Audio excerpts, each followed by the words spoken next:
ఎన్టీఆర్ జిల్లా ఇబ్రహీంపట్నం మండలం మూలపాడులో మంచినీరు పీల్చే గాలి కలుషితం అవుతుందన్నారు మాజీ మంత్రి జోగి రమేష్. లారీ ఓనర్లు చేస్తున్న ఉద్యమానికి వైఎస్ఆర్సీపీ అండగా ఉంటుందని తెలిపారు. స్థానిక ఎమ్మెల్యే బూడిద దోపిడీకి లారీ డ్రైవర్లు పావులుగా వాడుకుంటున్నాడని విమర్శించారు.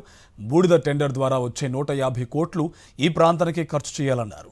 లారీల యజమానులు ఎవరి దగ్గరికి వెళ్లాల్సిన అవసరం లేదని జోగి రమేష్ స్పష్టం చేశారు.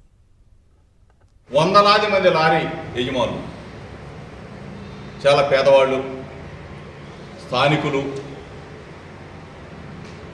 రెక్కాడితే కానీ డొక్కాడిన పరిస్థితుల్లో లారీలు కొని లారీ డ్రైవర్లుగా ఉండి, క్లీనర్లుగా ఉండి లారీలు కొనుక్కొని వాళ్ళ పొట్టకూటి కోసం స్థానికంగా ఉన్న లారీల యజమానులు పడుతున్న అవస్థను కూడా గమనించాం. ఇవన్నీ కూడా గతంలో ఏ విధంగా అయితే లారీ యజమానులు ఇబ్బంది పడకుండా